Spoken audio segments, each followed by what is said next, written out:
नमस्कार, DSP क्राफ्टमध्ये आपलं स्वागत आहे. आज ही रांगोळी आपण ट्रेस करून घेतलेली आहे कार्बन पेपरच्या सहाय्याने. आता आपण या कमळ डिझाईनवर बॉर्डर करूया. बॉर्डर करताना कुठलाही डार्क कलर असेल कमळासाठी आपल्याला जो वापरायचा, त्याने यावर पहिल्यांदा बॉर्डर करून घेणे गरजेचे आहे. व्यवस्थित चिटकवून आपण हे फिनिशिंग या कमळाला द्यायची आहे.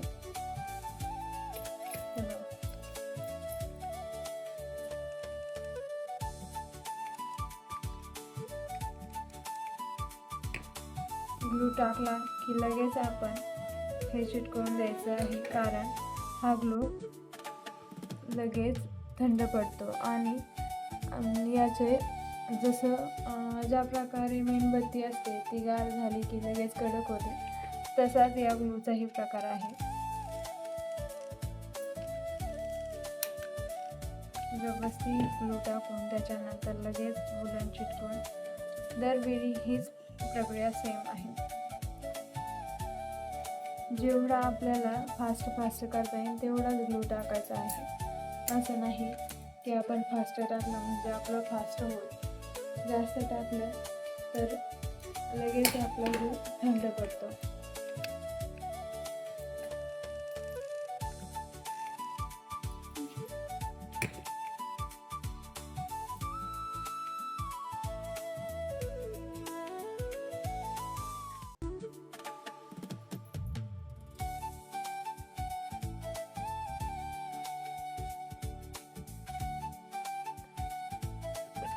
स्टिक संपली की लगेच त्याच्या गनच्या पाठीमागून ही ढकलायची आहे. ही संपल्यावर तुम्हाला लगेच ही गन थोडीशी ढिली जाईल. यातून दिसली की लगेच हे आपल्याला पुढे ढकलून द्यायचे आहे. ओके,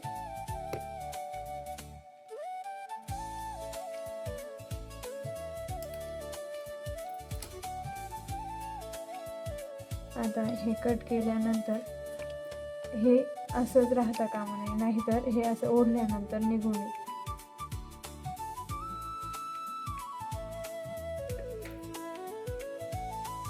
आता या प्रकारे या सर्व बॉर्डर करून घ्यायच्या. आता ही डिझाईन बनवताना आपण पहिलं पिंकच्या 3 लाईन घेतलेल्या आहे. आता नंतरच्या पाकळ्यांमध्ये या 2-2 लाईन आपल्याला कंप्लीट करून घ्यायच्या आहे. प्रत्येक पाकळीमध्ये सेम ॲज इट इज आपल्याला पुढच्याही पाकळ्यांमध्ये तसंच करायचं आहे. 2-2 लेयर सगळ्या पाकळ्यांमध्ये आपल्याला भरायच्या आहेत. तर हा कलर छान उठून दिसतोय, त्याच्यामुळे आपण डार्क पिंक कलर निवडलेला आहे. आता आपण या पाकळ्यांमध्ये भरत झाल्यावर आपल्याला जोही याच्यानंतर फेंट कलर अवेलेबल असेल तो आपण याच्यात भरणार आहोत. आणि त्याआधी आपण पानांनाही ग्रीन कलर देऊन घेणार आहोत. असंच जो डार्क शेड असेल तर त्याने आधी आपण बनवणार आहोत आणि नंतर त्यामध्ये थोडासा फेंट ग्रीन भरणार आहोत. चला तर मग बघूया. आता हा ग्रीन कलर झाल्यानंतर आपण यामध्ये फेंट ग्रीन घेणार आहोत. याच्याही आपण 2-2 लेयर घेणार आहोत आणि लास्टच्या पाकळ्यामध्ये फक्त एकच. जितकी मोठी पाकळी असेल तितक्या लाईन घेतल्यावर चांगलं दिसतं. आता यामध्ये आपण फेंट पिंक कलर चूज केलेला आहे. तर हा कलर यामध्ये छान दिसेल, कारण जर आपण डार्कच कलर निवडला तर तो बाहेरील डार्कमुळे परत दिसून येणार नाही की ही कमळ आहे की नाही. त्यामुळे आतील भागात आपण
आता आपण यामध्ये फेंट पिंक कलर पूर्ण करून आपली रांगोळी कंप्लीट करूया. ही रांगोळीला कितीला जाते किंवा याचे प्राईस कसे ठरवायचे हे जर तुम्हाला माहीत करायचं असेल तर कमेंट करा आणि व्हिडिओला लाईक, फॉलो आणि शेअर करा. Thank you for watching my videos. आणि जर तुम्हाला किट हवी असेल किंवा कोणाला पाहिजे असेल तर तुम्ही संपर्क करू शकता वुलन मॅट किट संदर्भात.